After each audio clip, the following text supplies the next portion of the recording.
Application safe आहे नाही ते तुम्ही स्वतः बघून घ्या. प्रमोशन नाही मित्रांनो. मित्रांनो नमस्कार. भुसावळ मध्ये आलोय. आपले मित्र आहे अजय सर. नमस्कार. तर अजय सरांकडून एक गोष्ट मला आज माहिती पडली. आता हे आपल्याला प्रमोशन वगैरे नाही भेटलेलं आहे मित्रांनो, आपण पैसे वगैरे नाही घेतलेले आहे.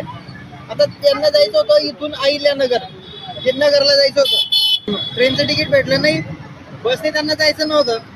मग त्यांना जायचंय तर मग कारने कसं जायचं. तर असं ऍप्लिकेशन आलंय मित्रांनो मार्केटमध्ये की जर समजा तुम्ही कुठे जात असले तर तुम्ही त्या ऍप्लिकेशन मध्ये टाकलं की मला जळगाववरून इथं जायचंय, पुण्याला जायचंय, नाशिकला जायचंय, तर त्या रूटने जे लोक त्या ऍप्लिकेशन वरती असतील रजिस्टर केलेले तर ते ऍप्लिकेशन मध्ये बघतील आणि तुमच्या सोबत तुमच्या रूटला येतील मित्रांनो.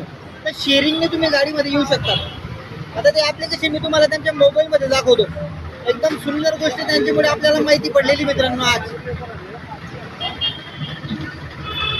तर त्या ऍप्लिकेशनचं नाव आहे मित्रांनो ब्लाब्लाकार. आता ऍप्लिकेशन बघा तुम्ही. आता हे बघा, हे ऍप्लिकेशन आहे मित्रांनो, हे ब्लाब्लाकार म्हणून ऍप्लिकेशन आहे. याला ओपन केलं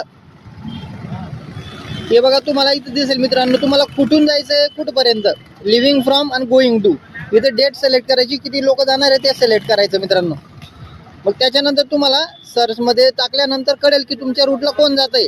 आता यांनी कोणती राईड बुक केलेली इथं दिसेल, युवर राईड. आता यांना जायचंय मित्रांनो बघा भुसावळवरून नगरला.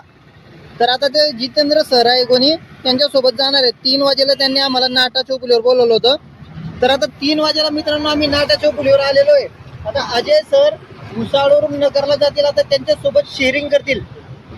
तर काही जे पैसे वगैरे असतील पेट्रोलला लागणारे ते शेअर करतील आणि सर पण नगरला जातील आणि समोरच्या व्यक्तीही त्याच्या डेस्टिनेशनला जाईल. किती भारी आहे मित्रांनो. तुम्ही विचार करा, ओला उबेरचं सुद्धा काम नाही तुम्हाला, शेअरिंगने तुम्ही जाऊ शकता. तर मित्रांनो अजय सरांसाठी लाईक करा. एवढं भारी ऍप्लिकेशन त्यांनी आपल्याला सांगितलं ब्लाब्लाकार म्हणून. प्रमोशन नाही मित्रांनो. ऍप्लिकेशन सेफ आहे नाही ते तुम्ही स्वतः बघून घ्या आणि मग ते डाउनलोड करा मित्रांनो. चलो बाय.